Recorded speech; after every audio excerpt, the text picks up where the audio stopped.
Hey guys, today we are going to be working with vocals. I recently got a question from one of my bootcamp students named Jim Mathis, and it says, "Hey Alex, I'm working on a project now, but I'm stuck with the acapella. I want to put an acapella in my song. What do I need to do?" This is actually one of the most commonly asked questions to me by my students and you guys here on YouTube. And that is, how do you match an acapella or a vocal to an instrumental? And so there's a couple ways you could do it, and in this video, I'm going to cover those ways. And all you have to do to make sure that you become at least 20% better at working with vocals and building instrumentals around vocals is like this video, subscribe to the channel, and watch this entire video from beginning to end. So let's hop into the DAW. Okay guys, so the first way to match an instrumental, any instrumental, to a vocal, and this is the easiest way you're ever going to discover, and that is to take an acapella, actually start with it. And then what you could do is you could just start building the song around it.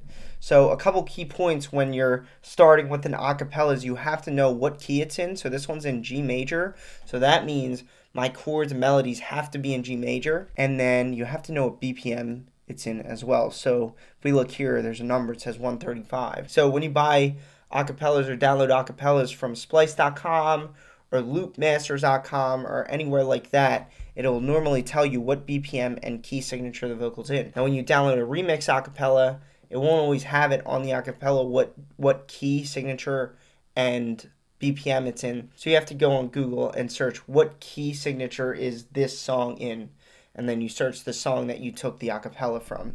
So this acapella sounds like this. I just called to say that I'm not sorry. And we got to set our BPM to 135. I'm already in that, but you really can't skip that step. That's probably one of the most important parts aside from getting the key signature right.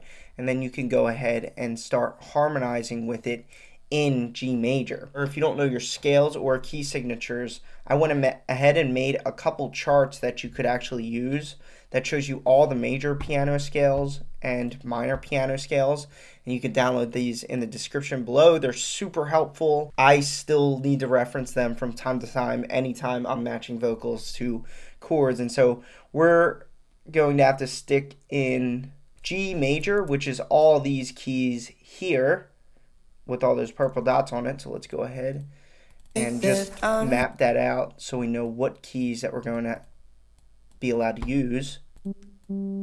So these are the only keys that we're allowed to use, but obviously that's relative to each octave as well. So we could use these keys throughout the entire keyboard. So let's go ahead and start harmonizing. I just called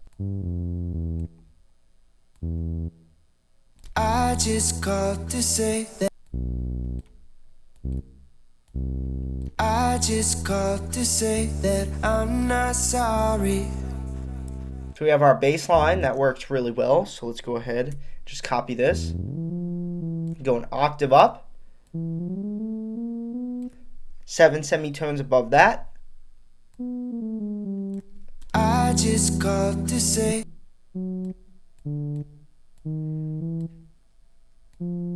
I just called to say that I'm not sorry.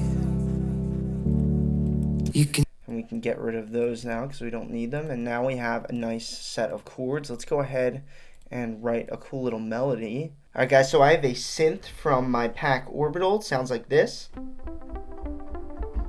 Really pretty synth. I just called to say that I'm not sorry. You can take it as a love letter, take it as a heartbreak.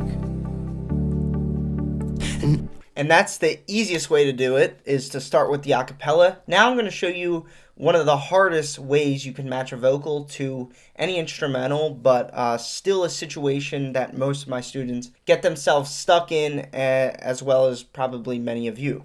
So this way is when you already have an instrumental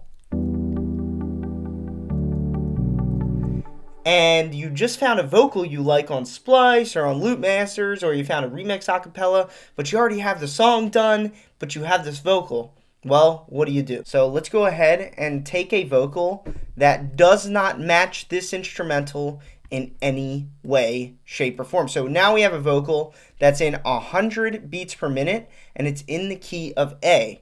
Now we're in the key of G major, and we're at 135 beats per minute. Now you have some options here. You can completely reform the instrumental to match the vocal. That means put the instrumental in 100 BPMs to match the vocal, and then change the key of all of this stuff to the key of A.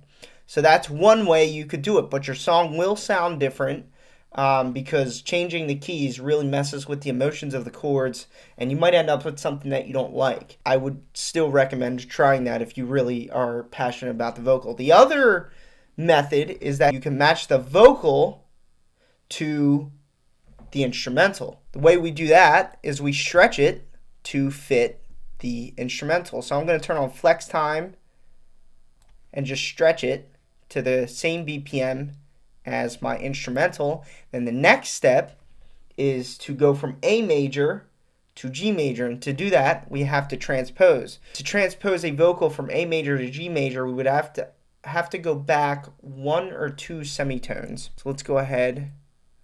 I don't want. It's gonna sound so bad, but this is kind of what you're stuck with. You're in a bad place if you've already made the instrumental and didn't account for the acapella you're gonna find. The best thing you could do, actually, if you have an existing instrumental, is hire a vocalist to sing on it, because they can work with what you built.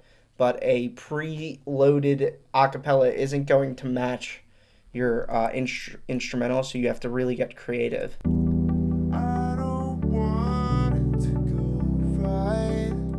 Save your face when you come by. So that's the right key, but now we have this very awkward sounding instrumental because transposing the vocal is really going to mangle it. But I mean, if you can get creative with this, chop it up and make a really cool remix, you can obviously do that. Quick recap: when you're working with vocals and acapellas, you are best off starting with a pre-existing vocal or acapella and just building the song around that. However, if you're hiring a vocalist to do the vocals, or you're doing the vocals yourself, you're best off building the instrumental first.